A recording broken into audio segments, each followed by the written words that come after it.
हमारे बीच में अलका लांबा जी हैं, जो पूर्व विधायक, भारतीय राष्ट्रीय कांग्रेस की राष्ट्रीय प्रवक्ता और स्टार प्रचारक हैं त्रिपुरा में, और आज वो त्रिपुरा के मुद्दों के बारे में और भी बाकी बातों के बारे में आपसे चर्चा करेंगे। নমস্কার বন্ধুরা, এখানে আসার জন্য অনেক অনেক ধন্যবাদ। আজকে আমাদের মধ্যে উপস্থিত আছেন আলকা লাম্বা জি, যিনি বিধায়ক ছিলেন আগে এবং আমাদের কংগ্রেস পার্টির ন্যাশনাল স্পোকসপারসন। উনি আজকে ত্রিপুরার যে গত 5 বছরের আমরা বিজেপি সরকার দেখেছি তার সম্বন্ধে তো কথা বলবেনই, কিন্তু তার সাথে সাথে কংগ্রেস ম্যানিফেস্টোতে বা কংগ্রেসের যে প্রমিসেস গুলো রিলিজ হয়েছিল তার মধ্যে কয়েকটা খুব গুরুত্বপূর্ণ প্রমিসের সম্বন্ধে উনি কথা বলবেন এবং তারপরে প্রশ্ন উত্তরের একটা পর্ব হবে। দয়া করে এক এক করে প্রশ্ন করবেন এবং আজকে এই প্রেস বার্তার জন্য ওভার টু অলকা।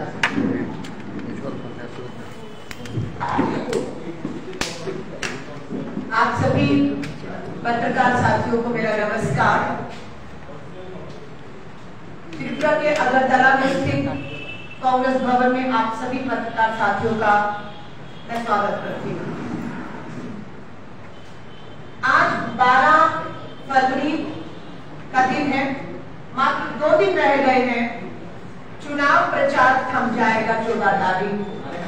16 फरवरी को त्रिपुरा के लोग बदलाव के लिए वोट करेंगे। 2 मार्च को पूरे देश की नजर त्रिपुरा के ऊपर रहेगी और बदलाव होते हुए हम सब देखेंगे। भाजपा पूरी तरह से बिखरी हुई है। भाजपा के अंदर गृह युद्ध चल रहा है। भाजपा राजनीतिक दल की तरह इतनी कमजोर हो चुकी है कि लोकल वोकल हो गए हैं। लोकल लीडरशिप भाजपा की इतनी वोकल हो गई है कि भाजपा के केंद्रीय नेतृत्व से वो संभाला नहीं जा रहा है। क्या आज सुबह का अखबार है, लोकल लीडर इतना वोकल है कि प्रधानमंत्री जी, रक्षा मंत्री, गृह मंत्री दिल्ली छोड़कर, संसद का सत्र छोड़कर यहां आकर बैठ रहे हैं। क्यों? BJP expels former party president Ran Chaudhary, अपने पूर्व अध्यक्ष को पार्टी से निकालना पड़ा है। वो भी कब? जब प्रधानमंत्री जी त्रिपुरा में थे। इतना ही नहीं, 8 विधायकों ने पार्टी का साथ छोड़ दिया, ये सच है। और ये 8 विधायक जब छोड़े तो विप्लव कुमार देव की कमजोर प्रशासनिक पकड़ और पार्टी की पकड़ का नतीजा था कि 8 विधायकों ने पार्टी चुना और अभी तक बीच चुनाव में पूर्व अध्यक्ष पार्टी को निकाले जा रहे हैं या पार्टी को छोड़ रहे हैं। विप्लव कुमार देव जी पिछले 4.5 साल के करीब दो घाव लोगों को देकर गए हैं। उन घावों पे मलहम लगाने के लिए चुनाव से कुछ महीने पहले डॉक्टर मानिक साहब को भेजा गया, लेकिन डॉक्टर मानिक साहब की पकड़ भी पार्टी संगठन में करेगा सरकार का इतनी कमजोर साबित हो रही है कि केंद्रीय नेतृत्व को सब काम छोड़कर उनके बचाव में आना पड़ रहा है। प्रधानमंत्री जी ने कल कहा कि लेफ्ट और कांग्रेस 2 धार तलवार है। प्रधानमंत्री जी, आपने 2 बम फेंके जिससे पूरा देश घायल है। वो बम क्या है? बा से बेरोजगारी और मां से महंगाई का बम फेंका है देश पर। देश पीड़ा में है, त्रिपुरा पीड़ा में। बेरोजगारी मुद्दा है, महंगाई मुद्दा है, लेकिन आप अपने फेंके बम जिससे घायल हुए लोग बेरोजगारी महंगाई से, आपके विफल हुए विप्लव कुमार सरकार के काम तो आप नहीं कर पा रहे। आपके गृह में युद्ध छिड़ा हुआ, भाजपा तोड़फाड़ हो रही है, हार की हताशा है। कहां भेजा विप्लव कुमार जी को? ये शर्त पार्टी ने लगाई कि उन्हें त्रिपुरा से बाहर कर दीजिए, उनका रहने से भी भाजपा हारेगी। त्रिपुरा से विधानसभा का दोबारा चुनाव भी लड़ने से रोक लिया गया और उन्हें राज्यसभा से त्रिपुरा से बाहर कर किया गया। और प्रभारी जिस राज्य का बनाया गया उस राज्य में अभी तक जाने की हिम्मत नहीं कर पा रहे विप्लव देव कुमार। क्यों? क्योंकि बयान दिए थे अटपटे से, कहा था पंजाबी और जाट शारीरिक रूप से मजबूत होते हैं पर बौद्धिक और इंटेलिजेंट नहीं होते, कमजोर होते हैं। तो हरियाणा का जाट विप्लव देव जी को त्रिपुरा से तो बाहर हुए, हरियाणा में भी नहीं घुसने दे रहा है, ये अलग विप्लव कुमार की हो गई। बयान देते थे कि महाभारत के समय पर इंटरनेट था, बतख के तैरने से पानी में ऑक्सीजन बनता है, 50,000 बतख बांटने चले थे। सिविल इंजीनियर को सिविल सर्विस में आना चाहिए। बयान कौन जरूर दिए कि रविंद्रनाथ टैगोर ने अपना नोबेल पुरस्कार जो है वो कभी वापस किया था। मुगल्स के राज में त्रिपुरा पर पता नहीं किस तरह की अटपटी बातें उन्होंने कही जिससे खुद विप्लव देव जी के बौद्धिकता का खुलासा हुआ और पार्टी ने उन्हें यहां से बाहर का रास्ता दिखाया। लेकिन बात फिर वही है कि आज इनके जो सहयोगी हैं जिनके साथ सरकार में रहे, आप जानते हैं भाजपा ने पहली लिस्ट बिना अपनी सहयोगी पार्टी IPFT से बातचीत किए बिना जारी की। गठबंधन भी आज मजबूत नहीं है और हमें दूसरी तरफ भरोसा है कांग्रेस लेफ्ट का गठबंधन, ये पहला राज्य नहीं है, इससे पहले 7 राज्यों में लेफ्ट और कांग्रेस गठबंधन कर चुकी और कामयाब रहे हैं भाजपा के इस रथ को रोकने में। हम लोगों ने डॉक्टर मनमोहन सिंह जी के पहले कार्यकाल में लेफ्ट के साथ सरकार चलाया। मकसद भाजपा जैसी सांप्रदायिक ताकतों को रोकना, जिससे देश में बेरोजगारी और महंगाई की मार पड़। भाजपा पूरी तरह कमजोर हो चुकी है, भाजपा बिखरी हुई है, भाजपा वापसी नहीं कर रही है, ये भाजपा जानती है। इसलिए सत्ता का, धन का, बल का इस्तेमाल करके ये सत्ता हासिल करना चाहते हैं। हिंसा अपने चरम पर है, हमारे उम्मीदवारों पर हमले हो रहे हैं। हम चुनाव आयोग से निवेदन करते हैं कि चुनाव आयोग बिना केंद्र सरकार के दबाव के निष्पक्षता के साथ शांतिपूर्ण लॉ एंड ऑर्डर को मेंटेन करते हुए चुनाव को संपन्न कराए। भारतीय राष्ट्रीय कांग्रेस का पूरा सहयोग चुनाव आयोग को रहेगा। लेकिन चुनाव आयोग पिछले चुनावों को अगर हम देखें, मुख्यमंत्री उपचुनाव में किस तरीके से धांधलेबाजी हुई, किस तरह से फर्जी वोट करे, किस तरह से उनको पहला चुनाव कोई प्रशासनिक अनुभव ना विप्लव कुमार देव के पास था, ना किसी तरह का प्रशासनिक अनुभव डॉक्टर मानिक साहब के पास। मानिक साहब पहली बार विधानसभा का चुनाव 2 महीने पहले लड़े, धांधलेबाजी से लड़े, मुख्यमंत्री का पद तो मिल गया पर प्रशासनिक अनुभवहीनता के कारण, दोनों मुख्यमंत्रियों के कारण जो विकास की तरफ त्रिपुरा बढ़ रहा था वो फिर से गहरी खाई में गिरता हुआ दिख रहा। मुख्यमंत्री की कॉन्स्टिट्यूएंसी में भी जाना हुआ, हमारे आशीष जी वहां से चुनावी मैदान में है और मैं आपको लिखकर देकर जाने को तैयार हूं। उत्तराखंड में भी भाजपा का चुनाव हुआ, मुख्यमंत्री धामी चुनाव जिस तरह से हारे, ठीक उसी तरह से इन त्रिपुरा चुनावों में डॉक्टर मानिक साहब की हार निश्चित है। और यही कारण है कि भाजपा में बौखलाहट है, घबराहट है, पार्टी में अंतर कलह है, पार्टी के नेता छोड़ रहे हैं, उन्हें पार्टियों से बाहर का रास्ते दिखाए जा रहे हैं और भाजपा की हार सुनिश्चित है। मैं दोबारा दोहरा देना चाहती हूँ, मुझे गर्व है ये बताते हुए कि कांग्रेस की राजस्थान सरकार ने बजट पेश किया और ये कह दिया कि 1 मार्च से राजस्थान की हर महिला को LPG घरेलू गैस का सिलेंडर जिसकी कीमत त्रिपुरा में 1300 रुपए, सब्सिडी नहीं आ रही, तो मात्र 500 रुपए में मिलेगा। ठीक उसी तर्ज पर जो हम अपनी सरकारों में कर रहे हैं, हम यहाँ की भी महंगाई की मार में भी बहनों को विश्वास दिलाना चाहते हैं कि यहाँ पर कांग्रेस की सरकार आते ही साल के 6 सिलेंडर्स पर 500 रुपए तक की सीधी सब्सिडी महिलाओं को दी जाएगी। हम वायदा करते हैं ओपीएस ओल्ड पेंशन स्कीम, पुरानी पेंशन योजना छत्तीसगढ़ में सरकार ने बहाल की, कांग्रेस की, राजस्थान में बहाल की, हिमाचल में अभी हमने भाजपा की डबल इंजन सरकार को हराया है और वहां पर हमने पुरानी पेंशन योजना लागू की है। हम त्रिपुरा के तमाम सरकारी रिटायर्ड कर्मचारियों को विश्वास दिलाते हैं, कांग्रेस की सरकार बनते ही पुरानी पेंशन योजना ओपीएस यहां पर बहाल की जाएगी। हम वायदा करते हैं बेरोजगार युवाओं से 50,000 सरकारी पक्की नौकरियों के पद सरकार प्रशासन में खाली पड़े होंगे। जिस सरकार में 50,000 पद खाली हो, आप सोच सकते हैं वो सरकार और प्रशासन जनता के भले में कैसे काम कर सकता है।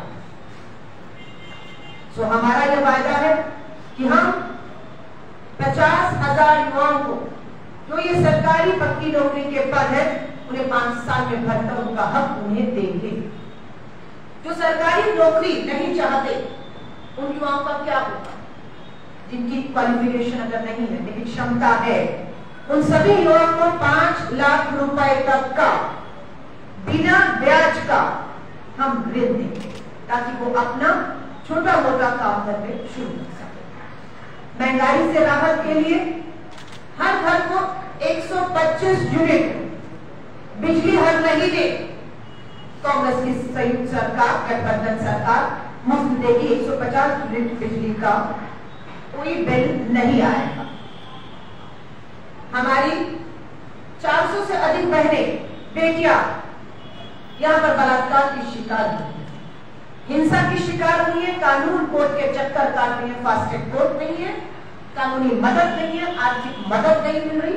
हमारा उन सभी से परिवारों से पीड़ित हमारी बेटियों से वायदा है कि सरकार आते ही सबसे पहले जो कोर्ट में मामले निलंबित हैं लंबे समय से, राजनीतिक या इस तरह के, उन सब मामलों को फास्ट ट्रैक कोर्ट में तुरंत निपटाकर दोषियों को कड़ी से कड़ी सजा और पीड़िता को न्याय दिलाने का काम कांग्रेस की संयुक्त सरकार करेगी। ड्रग फ्री त्रिपुरा बनाने की बात होती है ये ड्रग आ कहां से रहा है। दोबारा दोहरा रही हूं, डंके की चोट पर बिना डरे कह रही हूं, ये नशा पूरे देश में, गुजरात जहां से देश के प्रधानमंत्री, देश के गृह मंत्री आते हैं, उस गुजरात के भुज में जो मुद्रा पोर्ट है, बंदरगाह, जिसका मालिक कोई और नहीं, पूंजीपति मित्र अडानी है। अफगानिस्तान और पाकिस्तान से मुद्रा पोर्ट अडानी के पोर्ट से देश भर में नशा सप्लाई हो रहा है। हजारों करोड़ रुपए का हमारा युवा नशे की लत में जा रहा है।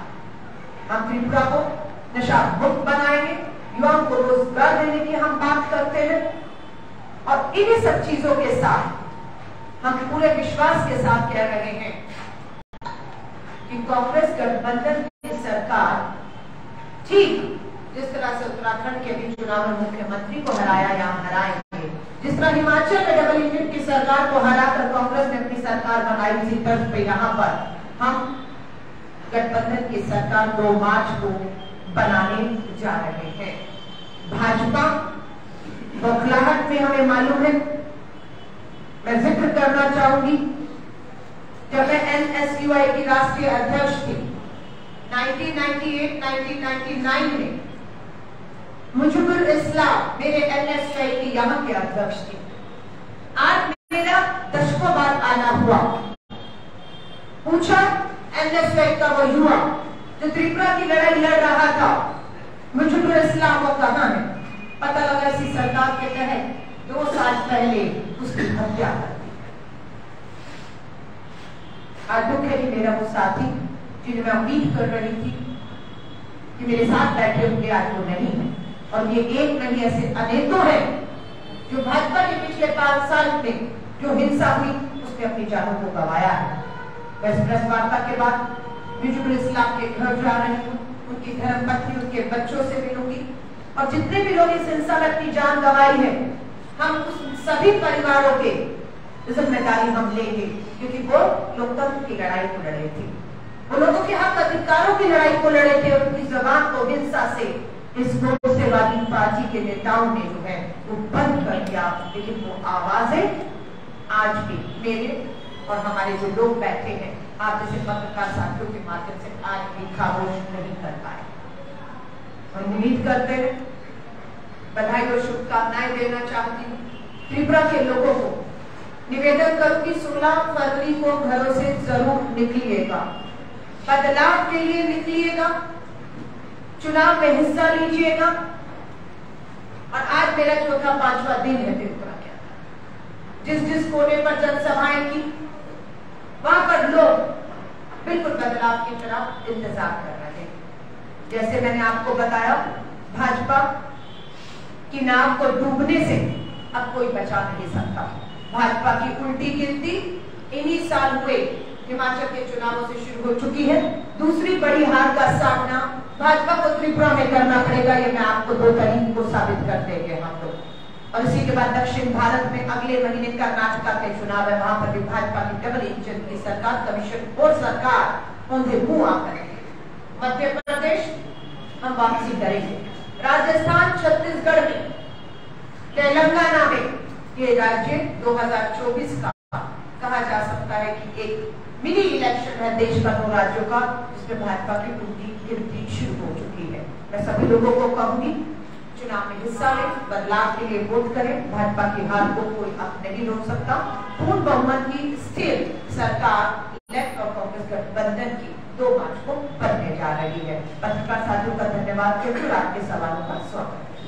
मैडम, एक सवाल है कि कल आप इनके बाद आपने पार्टी ने कुछ वादे किए, करीबन 20 वादे किए।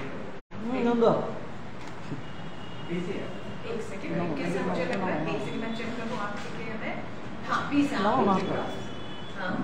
हाँ बताइए। और आप लोगों ने जितने सीटों में कंटेस्ट कर रहे हैं, हाँ। अगर सभी सीट जीत जाते हैं तब भी आपसे सरकार नहीं बनेगा, किसी दूसरे पार्टी के साथ गठबंधन करना पड़ेगा या फिर किसी गठबंधन में आपको अपने आप को जोड़ना पड़ेगा। तो गठबंधन सरकार में आप ये 20 बातें कैसे पूरी करेंगे? क्योंकि कॉमन मिनिमम प्रोग्राम को कुछ अभी तक अनाउंस हुआ नहीं। देखिए, ये आपकी गलतफहमी है कि कांग्रेस 13 पर लड़ रही है। कांग्रेस 60 की 60 सीटों पर चुनावी मैदान में है। हमारे सहयोगी भी हमारे उम्मीदवार हैं। हमारी पार्टी, हमारा कार्यकर्ता यूथ कांग्रेस है बूथ का उनके लिए काम कर रहा है, और उनका कार्यकर्ता पूरी ताकत के साथ कांग्रेस के उम्मीदवारों के साथ कर रहा है। तो कांग्रेस 13 पे नहीं और लेफ्ट बाकी पे नहीं, पूरी सीटों पर कांग्रेस गठबंधन लड़ रहा है। नंबर 2, आपने इन 20 बिंदु जो कांग्रेस के घोषणा पत्र में है, कोई भी ऐसा विवादित बिंदु नहीं है जिसपे लेफ्ट को, हमारे सहयोगियों को किसी भी तरह का कोई भी ऑब्जेक्शन हो। ये विवादित बिंदु है, इसे हटाइए। इसमें बेरोजगारी की बात है, इसमें महंगाई की बात है, इसमें 10,000 से ऊपर शिक्षकों के जो उनकी पक्की नौकरी है उसकी बात है, बेरोजगार युवाओं के 50,000 पदों की बात है। और जो उनका भी घोषणा पत्र है वो भी सहमति से बना है। हम दोनों के बीच में बहुत अच्छा तालमेल है। उनके बिंदु, हमारे बिंदु त्रिपुरा को एक नई दिशा की तरफ मजबूती से लेकर जाएंगे, और हम ये चुनाव बहुत बेहतर तरीके से लड़ रहे हैं। भाजपा की तरह हम लोग दो फाड़ नहीं है, भाजपा की तरह हमें अपने नेताओं को पार्टी से बात नहीं करना पड़ रहा है, भाजपा की तरह हमें अपने केंद्रीय दिल्ली नेतृत्व को यहाँ बुलाकर नहीं बिठाना पड़ रहा है, क्योंकि यहाँ के लोगों ने कह दिया है, हमने मन बना लिया है, हम बदलाव करने जा रहे हैं। जिन्हें जरूरत है वो देश का रक्षा मंत्री, गृह मंत्री, प्रधानमंत्री, सारी दिल्ली, सारे काम संसद सत्र छोड़कर अपनी अडुबती नाव को बचाने आ रहे हैं, जो यहाँ के लोकल लीडर अब नहीं कर पा रहे हैं। मैडम, मेरा सवाल ये था कि कल आप चढ़ीला अम्बेडकर और आपके जो प्रत्याशी है उनपे हमला हुआ, तो क्या आप लोग गारंटी लेते हैं या फिर आप लोग सपोर्ट करेंगे आपके कर्मियों को कि वो 16 फरवरी को घर से बाहर निकले पूरी? देखिए, डर का माहौल बनाने का प्रयास भाजपा की तरफ से है, क्योंकि उन्हें मालूम है चुनाव हार रहे हैं। मुद्दा महंगाई है, मुद्दा बेरोजगारी है, मुद्दा अराजकता, हिंसा है। इसलिए भाजपा सत्ताधारी अपना धन, बल, ताकत इस्तेमाल करके लोकतंत्र की इस आवाज को दबाना, इसका हरण करना चाहते हैं। हमारा कार्यकर्ता बूथ पर मजबूती से बैठेगा, चुनाव निष्पक्षता से हो, लॉ एंड ऑर्डर मेंटेन रहे, ये चुनाव आयोग की जिम्मेदारी बनती है। और पूरी उम्मीद हम करते हैं कि चुनाव आयोग इस पूरे चुनाव का जो है वो हड़प नहीं होने देगा, निष्पक्षता से होगा, लोग भी निकलेंगे, कैडर भी निकलेगा और आप 2 मार्च को देखेंगे कांग्रेस गठबंधन की पूर्ण बहुमत की स्थिर सरकार बन रही है और भाजपा की हार यहाँ से निश्चित है। कोई अगला सवाल पत्रकार साथियों का? बहुत बहुत धन्यवाद आप सभी पत्रकार साथियों।